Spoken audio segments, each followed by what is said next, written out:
하나님 말씀 제가 읽겠습니다. 시편 62편 1절에서부터 12절입니다.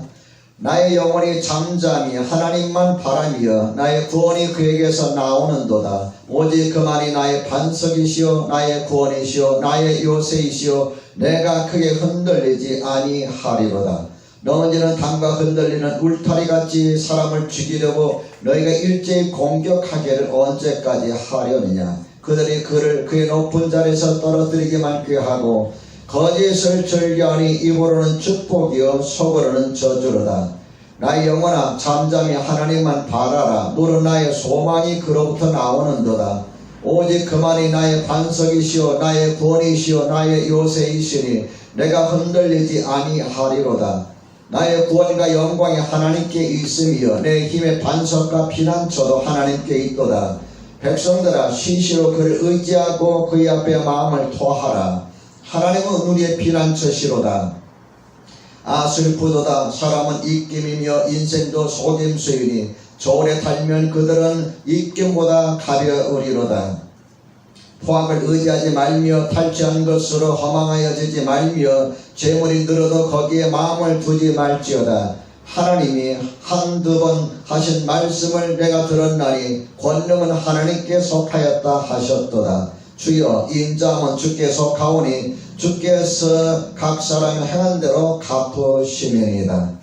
아멘. 오늘 하나님께서 여러분과 저에게 주시는 말씀은 시편 62편입니다. 이 말씀을 통하여 삶이 힘들 때 당신은 어찌하십니까? 이런 제목으로 말씀을 전하겠습니다.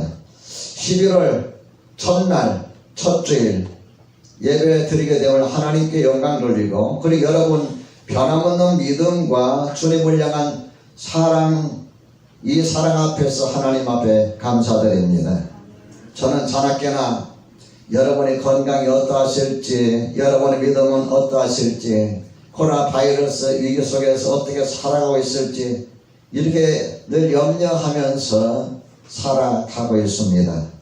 어떻게 잘 살고 계셨는지 얼굴 보면서 또 온라인으로 인사 나눕시다. 반갑습니다. 온라인으로도 좀 인사 좀 보내주세요. 오늘 예배당에 나오지 못한 분들을 위해서도 온라인으로 출석했습니다. 안녕하세요. 이렇게 반갑습니다. 인사 좀 서로 나누시기 바랍니다. 10월과 11월 두 달에 걸쳐서 4주 동안 작정 기도하는 2주를 지나고 이제 세 번째 주간을 맞이하고 있는데요. 이번 작정 기도를 하면서 제가 느끼는 것이 내 마음이 그래도 연력 가운데서 안심이 되고 기도할 때마다 감사할 거리를 저도 이렇게 쭉 찾아보면서 기도하니까 또 제 마음이 성령께서 주시는 위로와 은혜가 많은 것 같다 하는 그런 느낌을 받습니다. 여러분 감사하면서 기도하니까 어때요? 달라지진 않습니까? 그냥 이제는 여러분 의무적이고 습관적입니까? 아니면은 5개씩 찾아서 감사할수록 감사하는 것이 세밀해지고 감사의 내용도 폭이 넓어지고 감사할 때마다 하나님 앞에 더 가까이 가는 그런 느낌을 받습니까? 세 번째 주간이 뭐든지 사실은 가장 큰 고비입니다. 이번 세 번째 주간에 하나님 앞에 좀 더 여러분이 적극적인 마음을 가지고 감사의 조건을 찾으면서 기도하고 또 여러분의 필요한 것들을 말씀을 의지해서 기도할 때 하나님께서는 여러분의 기도를 응답해 주실 것을 저는 확신합니다. 목사님들과 이렇게 교제를 하다 보면은 어떤 이야기를 듣느냐 하면은 코로나 바이러스 때문에 우리 교회 집사님이 실직을 했습니다. 직장 문 닫아서 직장을 잃어버렸습니다. 집에서 놀고 있습니다. 이런 말들을 많이 들어요. 그런데 우리 하나로 교회는 제가 보니까 이런 현상들이 별로 없는 것 같다. 그쵸? 예. 하나님께서 우리 하나님 교회에게 이러한 충격적인 것들을 덜 주시는 까닭이 뭔가를 제가 곰곰이 생각해 봤는데요. 그 이유는 아주 간단합니다. 우리가 깨어서 기도하고 또 우리가 합심해서 기도하기 때문에 하나님께서는 우리로 하여금 이런 위기를 벗어날 수 있는 힘을 주시고 좀 힘들지라도 그 힘들다는 것을 넘어설 수 있는 은혜를 주시는 것 같다라는 그런 느낌을 저는 갖습니다. 좀 더 하나님 앞에서 우리가 이것저것 힘을 모아서 작정하고, 그래서 성령에 충만하고, 또 여러분 하나님 앞에서 참 하나님 주실 것들이 무엇인지를 기대하면서 한 주간 살아간다면은 하나님께서 여러분의 기대에 저버리지 않게 역사하실 줄 믿습니다. 우리가 살아가면서 살아가는 그 동안에 뜻하지 않은 어려운 일들을 경험합니다. 오늘 같은 경우도 어려운 일이잖아요. 뜻하지 않은 어려운 일인데, 이 어려운 일들을 경험하는데, 어려움을 당할 때, 우리의 삶이 힘들어질 때 우리는 어찌 해야 할까요? 오늘 본문의 말씀은 하나님께서 이런 어려운 가운데 처해 있을 때, 우리의 삶이 힘들어질 때 어떻게 살아갈 것인가를 말씀하고 계십니다. 오늘 본문의 말씀을 통해서 하나님께서 우리에게 주시는 메시지는 세 가지인데, 첫째로 위기의 때에는 하나님만 바라보아야 합니다. 자, 우리 1절 말씀 같이 한번 읽어봅시다. 시작.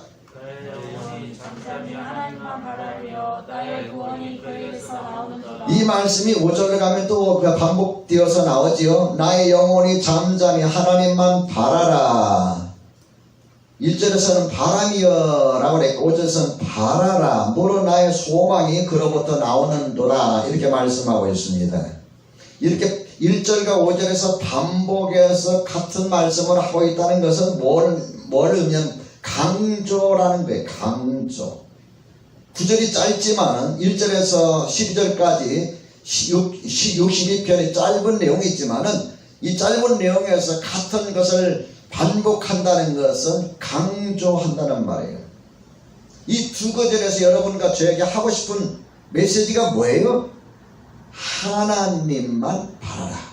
하나님만 바라라. 어떻게요? 잠잠히. 잠잠이라는 것은 두 번 걸쳐서 반복하고 있죠.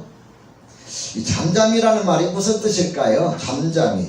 제가 국어사전을 찾아보니까 분위기나 활동 따위가 소란하지 않고 조용히, 분위기나 활동 따위가 소란하지 않냐고 조용히, 또 말없이 가만히, 이런 뜻이 있다. 이렇게 설명을 해놨어요. 자, 가만히라는 이 단어 여러분 딱 보는 순간 어떤 성경이 떠오릅니까? 성경 구절 혹시 떠오르는 게 있어요? 없습니까? 시편 46편 1절과 11절 보면은 이런 말씀이 있어요. 하나님은 우리의 피난처시오 힘이시니 환난 중에 만날 큰 도움이시라. 이르시기를 너희는 가만히 있어 내가 하나님됨을 알지어다. 내가 온 나라 중에서 높임을 받으리라. 내가 세계 중에서 높임을 받으리라 하시도다. 만군의 여호와께서 우리와 함께 하시니 야곱의 하나님은 우리의 피난처시로다.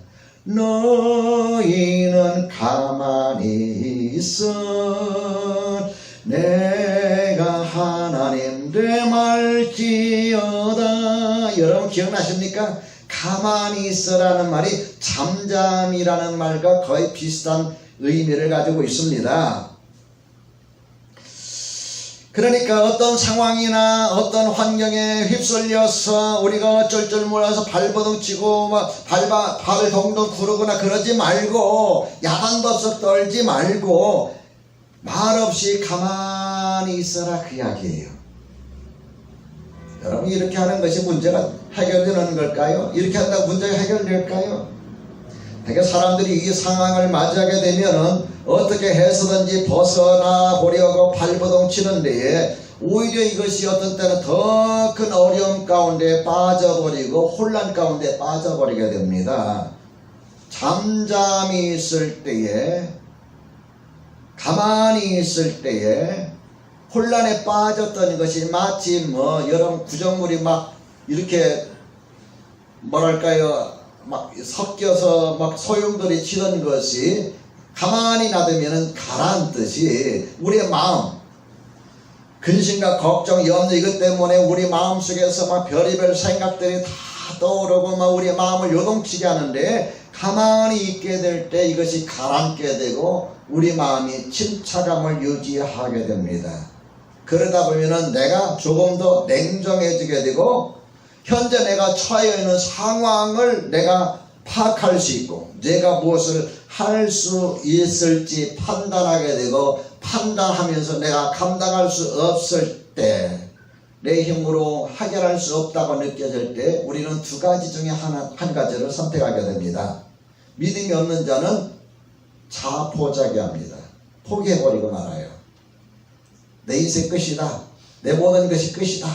이렇게 비극적인 극단적인 결론에 이르게 되는데, 믿음이 조금만이라도 있는 사람들은 그때 비로소 하나님을 바라보기 시작합니다. 믿으시면 아멘 합시다.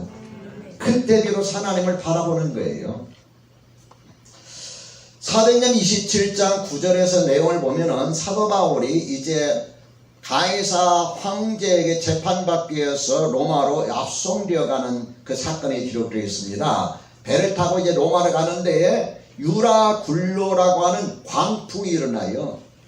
태풍이 일어납니다. 그래서 이 유라굴로라는 태풍에 이 배가 그냥 휩싸여 버리고 말았어요. 그 배는 276명이 승선하여 있었습니다. 작은 숫자도 아니에요. 276명이 그 배에 타고 있는데, 이 배가 유라굴로 광풍 한가운데 들어가 버리고 말았어요. 그래서 어떻게 해서든지 살아나려고 애썼다고 그랬어. 사도행전 27장 18절에 풍랑으로 심히 애쓰다가 그랬어. 이튿날 보니까 도저히 방법이 없어서 배를 가볍게 하려고 짐을 다 바다에 버립니다.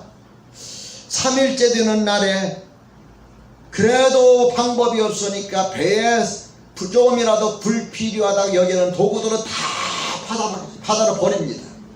그런데도 여러 날 동안 벗어날 길이 없어요. 성경에 뭐라 그랬냐면은, 해도 별도 보이지 아니하고 큰 풍랑이 그대로 있음에 구원의 여망이 없어졌더라. 살아날 가능성이 없어졌더라 그 말이에요.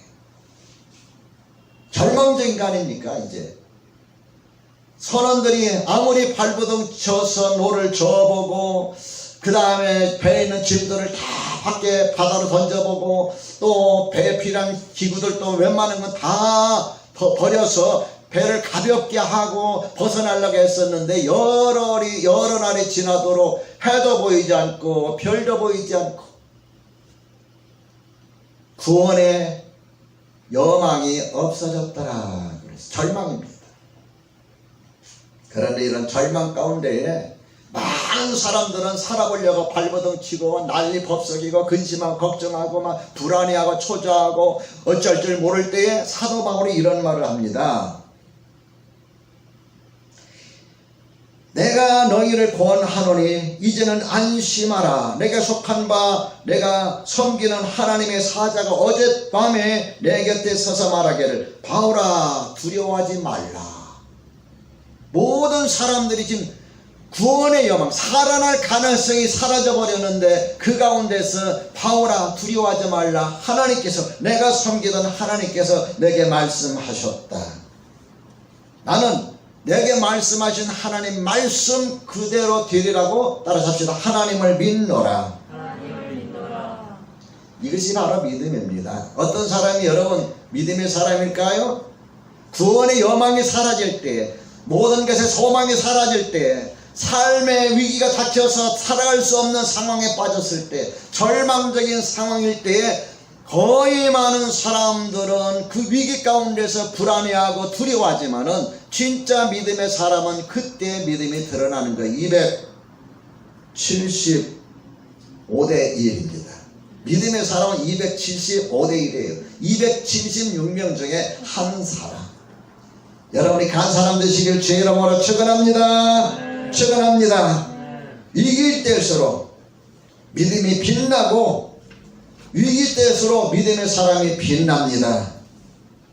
사랑하는 여러분, 어떤 사람에게 이런 위기를 벗어날 수 있는 힘이 주어지느냐, 확신이 주어지느냐, 담대함이 주어지느냐, 잠잠히 하나님만 바라는 사람. 믿으시면 아멘 합시다.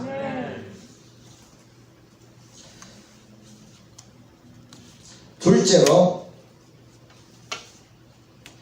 하나님은 내 삶의 반석이 되십니다.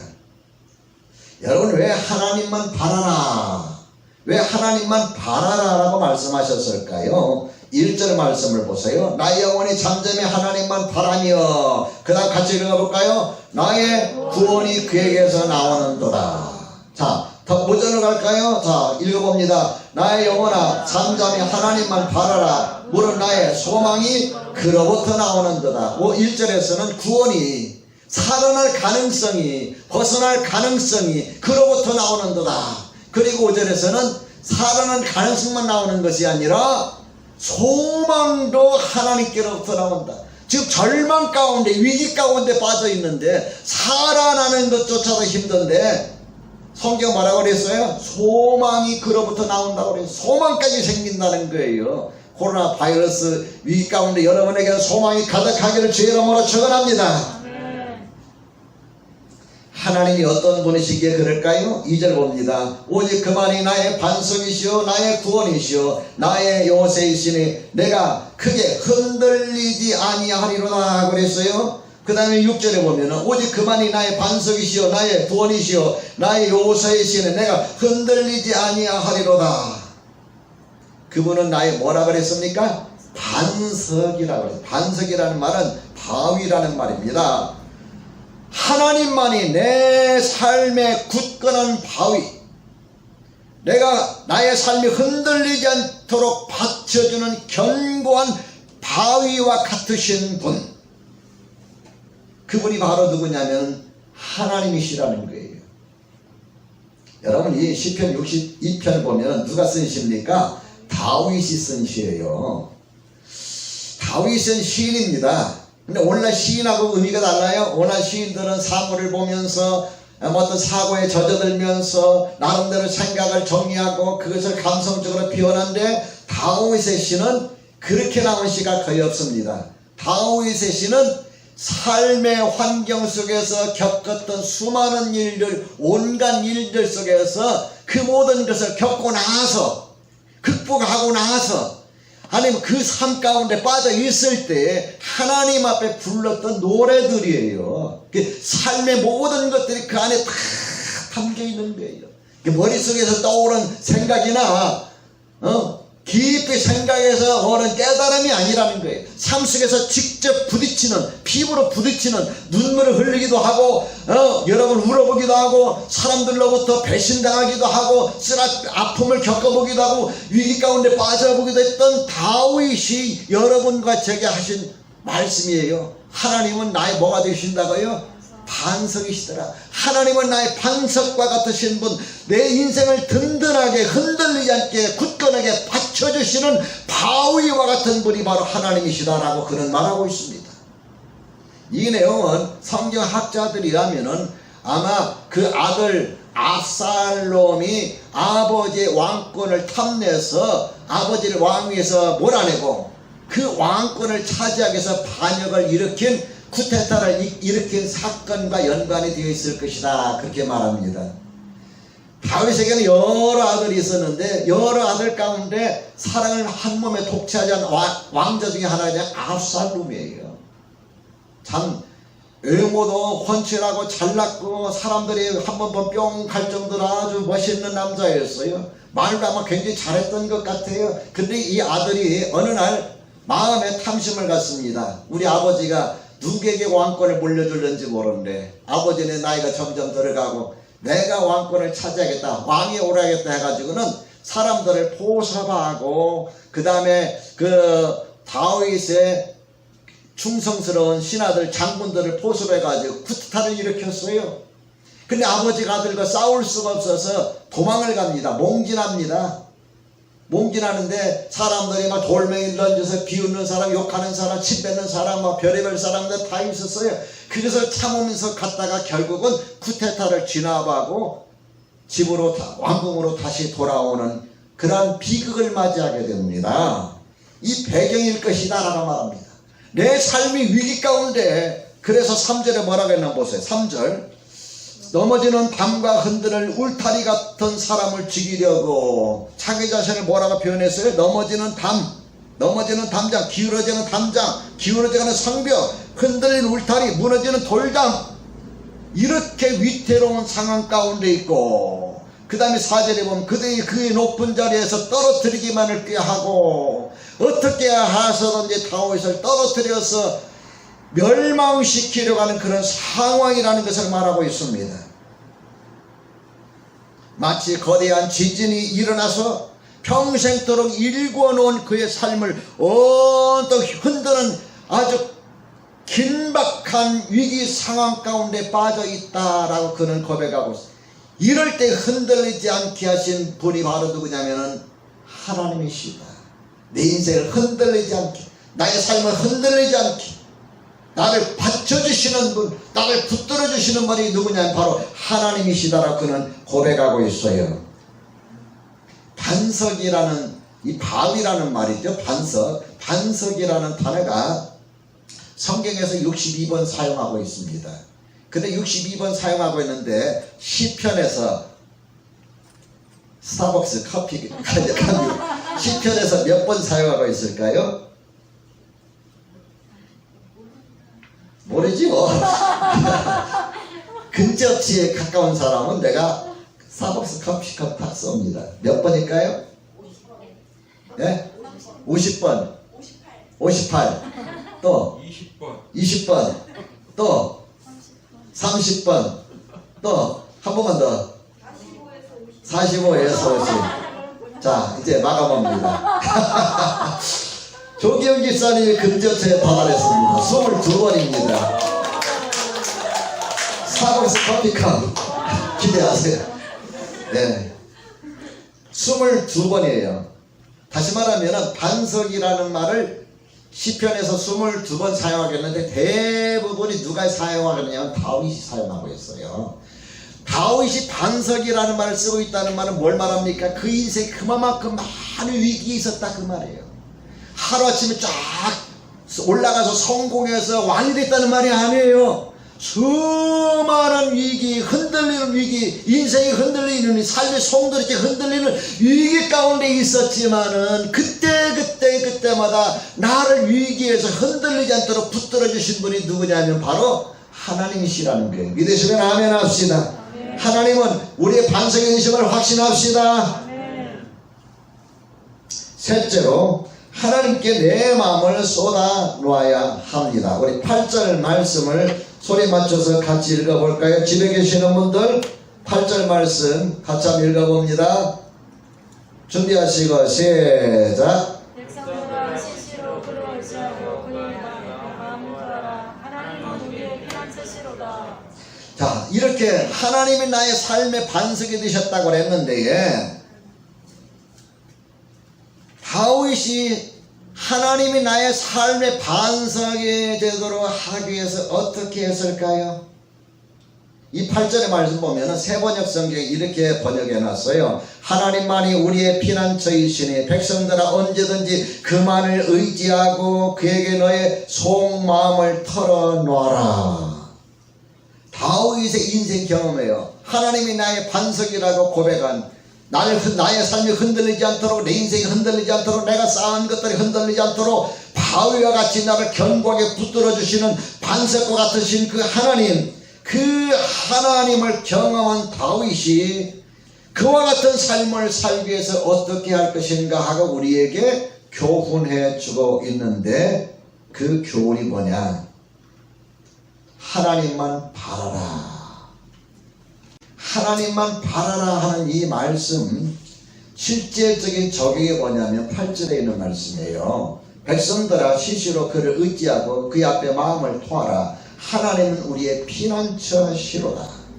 이 8절 말씀 보면요, 하나님만 바란다는 거, 하나님만 바라본다는 거, 하나님만 기대한다는 거, 이 말씀의 의미를 보면서 우리가 하나님만 바라는 방법이 두 가지가 있다, 제시하고 있다는 걸 볼 수가 있어요. 한 가지는 하나님만 의지하는 겁니다. 자, 8절에 보면 백성들아 시시로 뭐라고 그랬어요? 그를 의지하고. 시시로라는 말이 무슨 말이에요? 때때로. 때때로라는 말은 무슨 말일까요? 내가 어려움 당할 때, 내가 위기 가운데 빠졌을 때, 내 힘으로 감당할 수 없을 때, 내가 흔들릴 때, 내가 의지할 리가 없을 때 하나님만 의지하라. 그 말이 하나님을 의지하라. 그 다음에 또 한 가지는 뭐냐면 뭐라고 했느냐 하면은 8절에 그의 앞에 뭐라 했어요? 마음을, 그의 앞에 무엇을? 마음을. 그 앞에 마음을 토하라. 그 앞에 마음을 토하라. 마음을 토하라 그랬어요. 마음을 토하라는 말은 털어놓는단 말입니다. 왜 하나님을 의지하라고 그랬을까요? 11절과 12절에 보면은 이런 말씀이 있습니다. 하나님이 한두 번 하신 말씀을 내가 들었나니 권능은 하나님께 속하였다. 능력은 하나님께 속하였다. 다시 말씀드리면 내가 해결하지 못하는, 내가 그래서 내 인생이 송두 때 흔들리는 이런 위기 상황 가운데서 내 삶을 흔들리지 않게 나를 견고하게 붙들어주고 그 문제를 해결해 줄 수 있는 능력이 나에게 있는 것이 아니라 나를 도우시는 하나님께 있다라는 것을 11절에서 말씀하고 있고요. 내가 왜 하나님께 마음을 털어놓아라, 토하라고 말씀하고 있느냐? 나의 문제를 해결할 수 있는 능력이 그에게 있기 때문입니다. 여러분, 토한다는 말이 먹은 것을 도로 입 밖으로 내놓는 걸 말하죠. 음식을 먹긴 먹였는지 뱃속에서 삭히지 못해요. 이 소화가 안 돼요. 그래서 소화불량이어서 배가 아파요. 막 견딜 수가 없어요. 그럴 때 어떻게 하면은 토하라. 토하는 것이 가장 좋은 방법. 위청수 먹고 뭐 가스 활명수 먹고 해도 안 될 때 어떻게 해야 돼요? 토하는 것이 가장 좋은 방법이에요. 토하라 그랬어요. 내 마음 가운데 문제를 안고서 막 생각합니다. 머릿속으로 생각해보고 머릿속으로 생각하니까 머리가 뭘 아파요. 견딜 수가 없어요. 스트레스 받아요. 분노와 낙심과 막 여러 가지 막 이런 생각들이 가득 차여서 그것이 마음에 영향을 줘서 마음이 견딜 수가 없어요. 마음이 견딜 수가 힘들어요. 그 마음이 부글부글 끓어요. 고기 끓듯이. 그럼 어떻게 해야 돼요? 그걸 누군가는 이야기를 해야 되는데, 여러분, 사람들에게 내가 안고 있는 어려움을 이야기한다는 건 사실은 쉬운 일이 아니에요. 아무리 지내더라도 할 말이 있고 못할 말이 있어요. 아무리 지내더라도, 여러분이 아무리 저를 신뢰한다고 할지라도 목사님에게 할 말이 있고 못할 말이 있어요. 그죠? 저는 여러분이 제게 어떤 말이든지 하기를 원하는데, 여러분 스스로가 이거 목사님에게 하면 안 되지, 목사님 염려하고 목사님 근심하고 목사님 괜히 심력기티를 이거 안 된다, 뭐 여러 생각을 하는 거예요. 사람들은 마찬가지예요. 부모님에게도 마찬가지고 자녀에게도 마찬가지고 부부간에게도 어떤 때는 하기는 해야 되냐, 하기 힘들 때가 있어요. 어떤 반응을 보이는지, 어떤 영향을 줄는지 이런 걸 생각해 보면은, 그럴 때 어떻게 해야 됩니까? 내게 절친한 친구에게도 이야기할 때 그 친구 어떻게 생각할까? 나를 도울 만한 분이라고 생각해서 찾아가는데 내가 그에게 뭐라고 이야기할까? 내가 이야기하면 어떤 반응을 보일까? 이런 생각들이 우리 마음에 있어요. 그래서 머릿속에 생각이 이 마음에서 견딜 수 없어요. 마음을 너무 힘들게 만들어요. 가슴이 두근두근 벌렁벌렁거려요. 불안해요. 어떻게 해야 됩니까? 하나님께서 우리에게 말씀하시, 그거 사람들에게 털어놓지 말고 내게 와서 토하듯이 다 털어놓아라. 믿으시면 아멘 합시다. 사무엘상 1장에 보면 한나라는 여인이 있었습니다. 여러분, 결혼할 때 남자나 여자나 가장 마음속에 기대하는 바가 뭐예요? 행복한 결혼 생활이죠. 내가 이 남자가 이 여자가 살면은 내 인생이 행복할 것이다, 꿈을 꾸잖아요. 어떤 사람은 딴따라 하기 3분 만에 뭐 헤어지고 뭐 이혼하고, 뭐 어떤 사람은 또 뭐 신혼여행 가가지고 돌아올 때는 이혼장 도장 찍고 돌아오고, 뭐 그러고 어떤 사람은 80세까지 넘게 살았는데 이제는 더 이상 못 참여해서 또 찍고. 여러분, 그런 모든 사람들조차도 결혼할 때는 모두가 내 인생만큼은 행복할 것이다라는 꿈을 꿨을 거예요. 여러분, 결혼 생활 하기 전에 결혼할 때 그 행복 꿈꾸지 않았나요? 내가 이런 남자고 뭐 결혼해봐야 뭐 내 인생 그렇고, 내가 이런 여자 결혼 인생 그렇고, 그냥 사는 거지 뭐. 결혼 처음 시작할 때 그런 마음을 가졌나요? 그런 마음을 가지면 못해요. 한나가 결혼했어요. 그런데 참 안타깝게도 자식이 없었어요. 자식을 못 낳았어요. 남편이 한나를 통해서 대를 이을 수가 없으니까 옛날에는 대 있는 게 굉장히 중요했잖아요. 그래서 첩을 얻었어요. 그 초엽의 몸에서 아이를 낳았어요. 이게 한나가 문제가 있는 거예요. 남자에게 문제가 아니라 여자에게 문제가 있었던 거예요. 난임인 거예요, 여자가. 그래서 뭐 이 여자가 첩의 몸에서 아이를 낳으니까 이 첩이 그냥 기세 등등해가지고 막 한나를 너무 힘들게 만드는 거예요. 행복을 꿈꿨던 결혼 생활이 그 첩으로 인해서 분인나라고는 여인으로 인해서 막 망가지기 시작하는데 견딜 수가 없어요. 하나님 앞에 나가서 예배드리고 나서 밥을 먹는데 그 자리에서도 막 얼마나 충동질을 하는지 견딜 수가 없는 거예요. 인생에 완전히 망가지기 시작한 거예요. 얼마나 힘들까요? 여러분, 사람이 받는 스트레스 중에서도 가장 큰 스트레스는 누구로부터 받느냐? 가족입니다. 가족으로부터 위로도 받고요. 가족으로부터 스트레스가 한번 지나가는 사람 그냥 지나가는 것보다 끝나는데 가족은 그게 안 돼요. 감정이 있어요. 아침에 헤어졌다가 저녁에 또 만나고 저녁에 잠깐 헤어졌다가 또 아침에 또 만나잖아요. 가족은 그래서 이 감정 충돌이 제일 많아요. 그런데 한번 생각해 보세요. 남편은 자기를 사랑한다 하지만은 대를 잇는다고 첩을 얻어가지고 아이를 낳았으니 그 아이를 낳은 그 첩이 얼마나 자기를 힘들게 하는데 충동질하는데 견딜 수가 없는 거예요. 하나님 앞에 나가서 예배하는데도 예배 끝나고 나서 충동질하고 음식을 먹는데도 충동질하는 거예요. 그러니까 한나가 너무 힘들어하니까 남편이 하는 말이 여보, 내가 열아들보다 당신 하나가 더 소중하오. 내가 사랑하오. 열아들보다 하나 아내가 더 사랑스러우면 첩을 얻지 말아야지. 남자들은 이빨리만 이렇게 잘 합니다.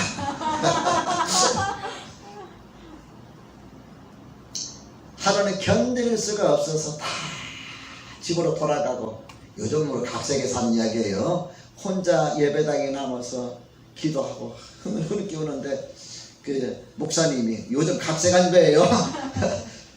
목사님이 일찍 안 가시고 문 쪽에 앉아 계셨는지 뭐 했는지 뭐 하고 계셨어요. 가만히 보니까 어느 한 여인이 막 기도하는데 그 기도가 아니라 꼭 술주정 같아요. 여러분, 술주정하면 사람 입에서 무슨 이야기 나와요? 논리적인 말이 나옵니까? 부드러운 말이 나옵니까? 막 쌓였던 감정들이 막 나오잖아요. 싸울 때는 막 더 나오잖아요. 이 한나가 마음속에 얼마나 여러분 갈등이 많고 분노가 많고 얼마나 힘들었을까요? 그 하나님 앞에 기도한답시고 막 하소연 나고 어깨를 흐느적거리고 그러면서 울고 그러다 오랫동안 그러다 이제 집으로 돌아가려고 오는데 목사님이 성도님, 포도주를 드셨으면 집에 가서 곱게 드시지 여기 예배당까지 오셔가지고 그 술주정을 하십니까? 그런 여러분 시험 들었을 거예요. 믿음의 사람이에요. 역시 그래도 목사님 말도 마십시오. 내 마음속에 쌓이는 것이 얼마나 많은지 내가 그냥 하나님 앞에 다 쏟아놓고 토해놓고 가는 겁니다. 그 말을 들었던 이 목사님이 마음이 뜨끔했어요. 얼마나 힘들었으면 저렇게 오랫동안 흐느끼면서 울고 기도했을까. 하나님께서 당신의 기도를 들어주셨을 겁니다. 아멘 하고 집에 갔어요. 그리고 나서 아이를 낳았어요. 누구죠? 하나님, 엘이라는 거는 하나님이란 말이에요. 사무엘, 하나님이 내 기도 들으셨다. 그리고 이름을 사무엘을 지은 거예요. 찬송가 가운데 이런 찬송가가 있어요. 539장. 너 예수께 조용히 나가 내 모든 짐 내려놓고 주 십자가 사랑을 믿어 죄의 사함을 너 받으라. 그 다음에 후렴에 주 예수께 조용히 나가 내 마음을 쏟아놓으라. 늘 은밀히 보시는 주님 큰 은혜를 베푸시.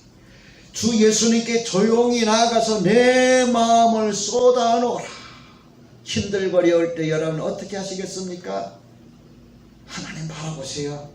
그리고 그 앞에 나가서 여러분의 마음을 쏟아 놓으십시오.